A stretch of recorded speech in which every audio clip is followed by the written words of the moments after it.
Hello and welcome to the I Talk to Ghosts podcast. I'm your host, Jennifer. I want to welcome you in and thank you for joining me tonight in my spirit parlor. Even though I just talked about Imbolc and how the light and warmth is returning, it is currently snowing outside, but it's beautiful. So I invite you to imagine the snow gently falling outside. Some of the snowflakes are drifting upwards and about, and it's really a beautiful, comfortable sight. Tonight, as we gather, I want to talk about spiritual downloads. Now, what is a spiritual download? A download refers to a sudden influx of information. You might experience a feeling of insight or inspiration, and it feels like it comes from an outside source, a higher source. A download can be experienced as a clear thought or a vision or a feeling or idea that appears to seemingly come out of the blue. A download is considered to be a form of intuitive guidance or divine communication. Now, last week I talked about human mind, small mind, ego, versus soul mind, your soul presence, your soul knowing. And I also touched upon a higher collective that we are all a part of, a source consciousness, for lack of a better way of labeling it. I want to talk about my own personal experiences with downloads, how it feels like to me. And I want to give you an example of a download. I want to share this with you. I have often mentioned in mediumship that the spirits I communicate with aren't necessarily using English language. And I hold to that. I don't think the information and the blending is coming through in the way that we traditionally think about human communication. So if you can open your mind to this concept, I think it will help you better understand downloads. I have experienced downloads during meditation work. I believe that quieting the mind and opening your energy is fully part of the process. And how I have experienced a download, I want to describe the sensation and the experience for you.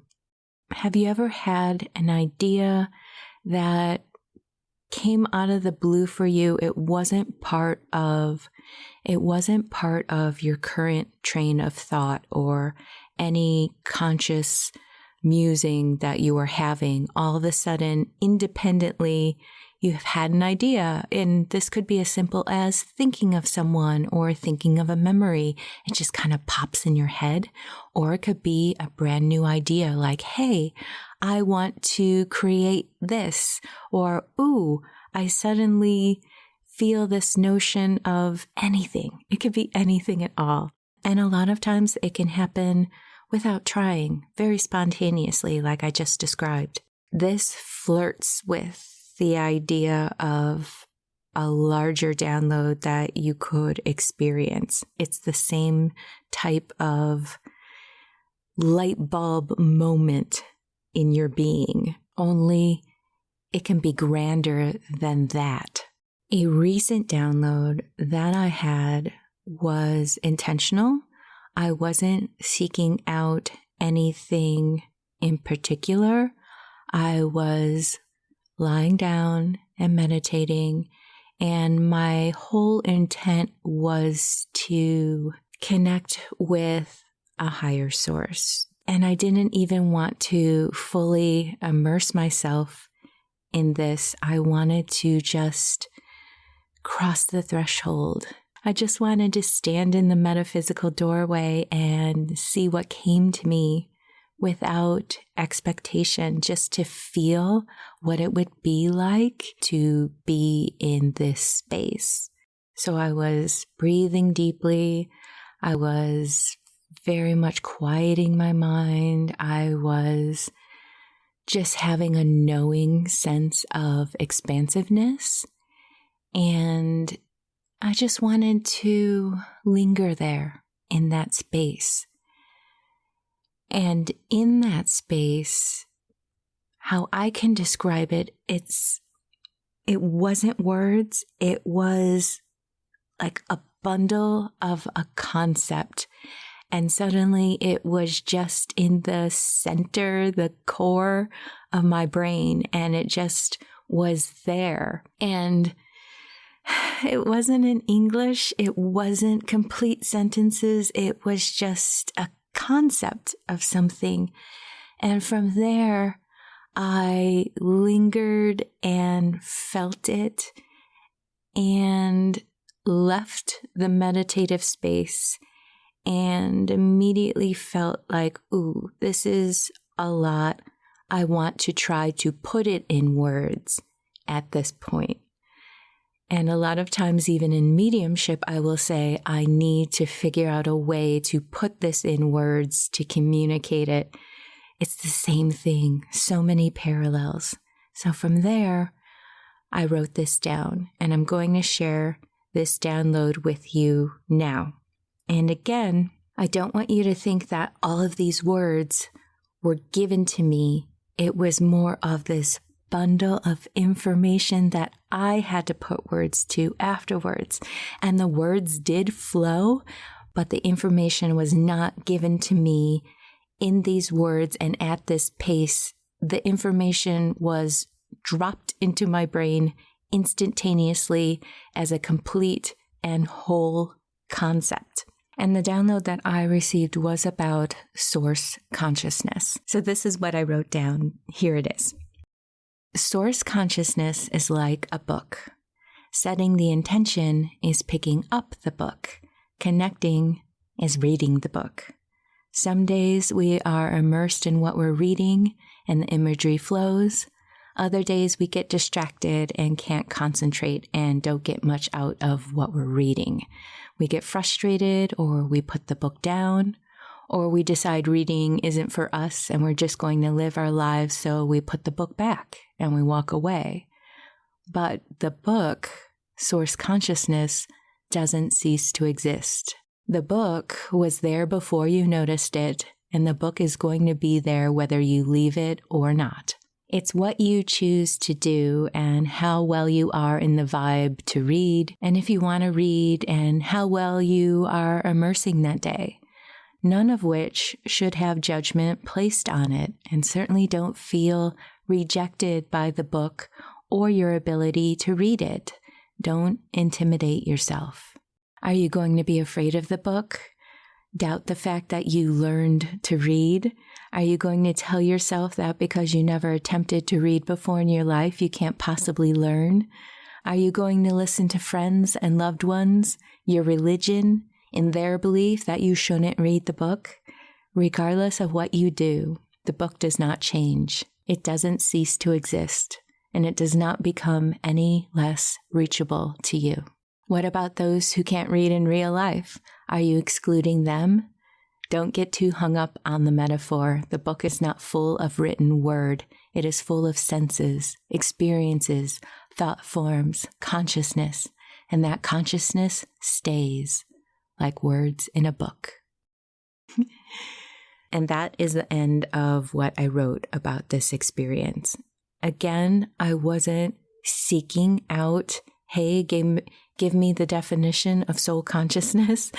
It was just something that I experienced, and it feels as if it was one complete bundle, like I said, with all these layers that just open and unfurl. And it was a beautiful experience. I believe every download could be a different experience. I believe that the most important part is to have an open mind about everything and just get out of the way. Be an empty cup. And if nothing happens, maybe you're just not in the right space, but don't put any kind of judgment on it, and don't expect it to look and feel and be a certain way. When we do, and when we're trying and reaching, that's the human part of us trying to control the situation and to understand it, and all of that human mind and small mind that I talked about in the past episode about how you are a divine being. All of that applies. And when you start to feel the difference between your human side and your soul side, it'll be easier to recognize and shift from one to the other.